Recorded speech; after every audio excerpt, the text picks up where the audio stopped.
Paz do Senhor, querido corpo docente, amados mestres, vós outros que estáis aí do outro lado, para mais uma reflexão da palavra de Deus acerca desta lição de juvenis, desta feita, conhecendo os profetas menores, Jonas e Miqueias, os nossos dois profetas que vêm trabalhar um clamor contra a injustiça social. Clamava-se pela injustiça, né? Em favor da justiça social. Quando se praticava a injustiça, Deus levantava os profetas para denunciarem tais agravos. E hoje nossa lição trata acerca de Jonas e Miqueias. Essa lição tem por objetivo descrever o chamado e a fuga do profeta Jonas, destacar a magnitude da misericórdia divina presente na mensagem deste profeta e elencar o juízo divino e a promessa de restauração anunciados pelo profeta Miqueias. A leitura bíblica em classe encontra-se no livro de Jonas, capítulo 1, versículo 1 ao 4, capítulo 2, versículo 1 e o 2, e Miqueias, capítulo 4, versículos 1 e 3. E o texto, diríamos, de ouro desta lição está em Miqueias, capítulo 6, que diz: Ele te declarou, ó homem, o que é bom, e que é que o Senhor pede de ti, senão que pratiques a justiça e ames a beneficência e andes humildemente diante com o teu Deus. Então, esta lição ela vai falar sobre a retidão e justiça de Deus no desejo de bom encaminhamento para a vida, né, consagrada ao Senhor, para que o povo volte mais uma vez ao arrependimento. Né? Todas essas lições trabalhadas anteriormente fala desse clamor, dessa vindicação de Deus, para que o povo pudesse estar se voltando para o Senhor. E o Senhor, o texto está bem claro aqui, a prática da justiça, o amor pela beneficência e a humildade perante o Senhor Deus. No primeiro ponto, o primeiro tópico dessa lição, nós temos aqui o profeta Jonas, um profeta nacionalista. Também não temos muitas referências acerca de Jonas, apenas como filho de Amitai. Né? E Jonas era um profeta em Israel. Né? Alguns identificam o seu nome como Pomba, né? A tradução seria do seu nome mais possível, mas ele recebe uma dura missão. Né? Para Jonas, seria uma dura missão, profetizar contra Nínive, a grande cidade, a maior cidade da Assíria. Né? É uma cidade perigosa, é uma cidade cujo juízo sobre os seus oponentes era duro, era uma nação conhecida pela sua crudelidade e sempre que podia estava tentando prejudicar a Israel. Então o profeta, sabendo de todas estas circunstâncias, de quem era aquele povo que ele entraria em sua terra, ele toma as suas precauções, ele tem os seus temores, mas o maior temor de Jonas não era adentrar em Nínive, aquela nação cruel, mas era o reconhecimento da misericórdia de Deus, da longanimidade de Deus, sabendo que Deus é Deus perdoador. Né? Deus, ele é um Deus, como diz no capítulo 4, versículo 2, que Deus é um Deus clemente e misericordioso, tardio em irar-se e grande em benignidade e que se arrepende do mal. Ou seja, apesar de que diante de Deus já existia uma sentença para Nínive, mas ele queria anunciar a sua misericórdia, para demonstrar a Israel que o amor de Deus ele é amplo, o amor de Deus não é restrito. E Jonas, sabendo disso, ele procura fugir. Deus querendo usar de misericórdia para com Nínive, e Jonas foge para Tarsis. Pega o primeiro navio, a primeira embarcação, e foge para Tarsis, uma antiga colônia fenícia, que hoje está compreendida ali, provavelmente, onde hoje está a Espanha. Então, a primeira atitude de Jonas é trabalhar Deus como alguém, como ele era nacionalista, alguém justo, que estava favorecendo um povo. E o versículo 17 do capítulo 1, quando Jonas foge, nós conhecemos toda a história como aquele dormente, aquele que dormia e não estava preocupado com toda a condição que estava acontecendo ali naquela embarcação. No versículo 17 diz a palavra que Deus deparou o Senhor um grande peixe para que tragasse a Jonas. E esteve Jonas 3 dias e 3 noites no ventre deste grande peixe. Nestes 3 dias e 3 noites, a qual o Senhor Jesus vai citar acerca do seu sepultamento.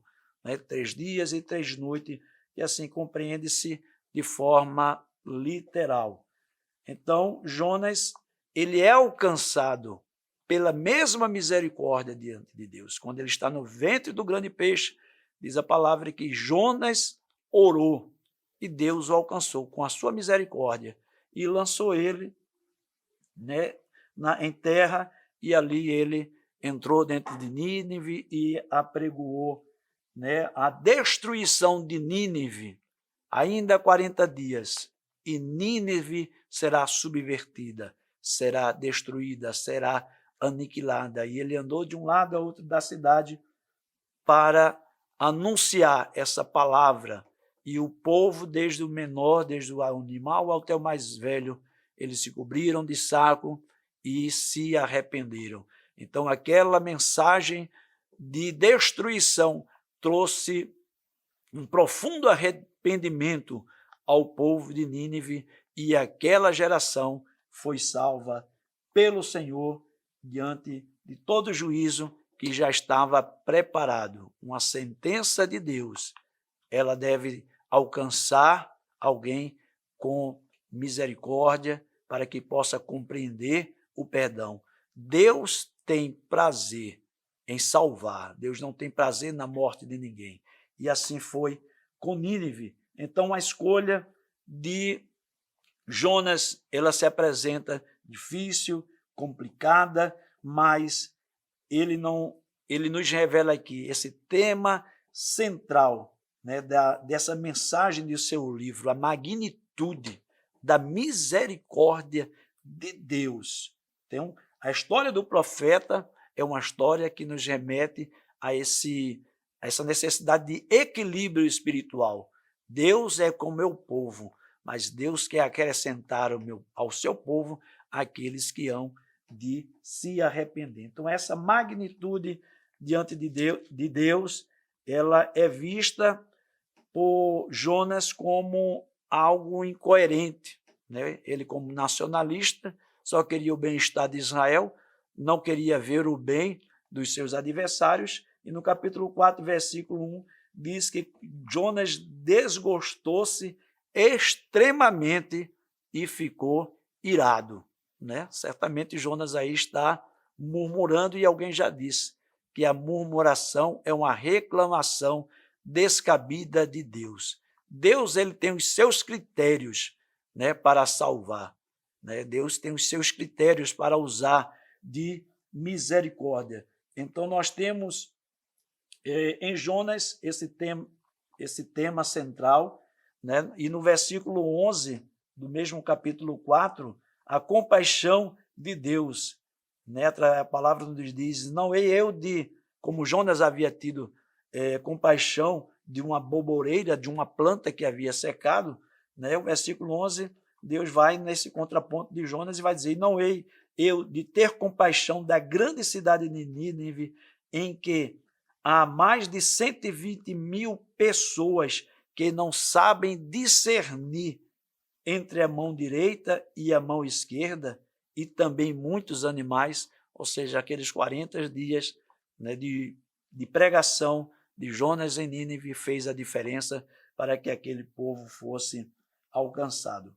E o terceiro e último ponto, o tópico dessa lição, vai apresentar o profeta Miqueias, que também clama, né, por justiça social. E o seu tema central é o juízo divino e a salvação messiânica. E esta palavra ela estava sendo dirigida tanto, né, ao povo do Reino do Norte, Samaria, quanto ao do Reino do Sul, Judá. Então, esse profeta é contemporâneo de Isaías e Oséias, ele sendo um habitante do Reino do Sul, mas a mensagem dele era tanto para o Reino do Norte quanto para o Reino do Sul, como já foi dito. O seu ministério é interessante porque ele vai trabalhar com alguns reis de Israel, né? E esse ministério ele vai durar cerca de 63 anos. Como é que pode um profeta estar profetizando 63 anos, lá nos dias de Jotão, Acais, Ezequias, e ainda assim ser um profeta menor? Mas a questão aí não é de tempo, é de conteúdo profético. Então, Miqueias, ele está entre os profetas de Judá, nos profetas menores, e ele vai clamar para que o povo de Israel, o povo do Reino do Norte e o povo do Reino do Sul possam alcançar um tempo de paz, de felicidade, de prosperidade e de santidade ao Senhor. Então ele vai fazer este clamor. E é interessante que, ainda voltando, né, ao texto de ouro, né, onde ele insinua a necessidade de um homem conhecer e praticar o que é bom. Parece até uma incoerência. Muitas vezes homens que não têm uma ética cristã, não têm uma ética, digamos, religiosa, mas que têm uma prática de retidão, bondade incomum, né? Porque bondade é aquilo que eu tenho, benignidade é aquilo que eu dou. Então, alguém retém a benignidade, às vezes até com bondade, mas isso aí seria incoerente, porque quem tem o que é bom há de dar o melhor de si. Então, no capítulo de Miqueias, no capítulo 4, ele vai dizer que, no versículo 5, no capítulo 5, versículo 2, ele vai anunciar o Messias, o nascimento ou surgimento de Messias, quando declara: "E tu, Belém Efrata", né, pequena cidade de pão, pequena demais para figurar com um grupo de milhares de Judá,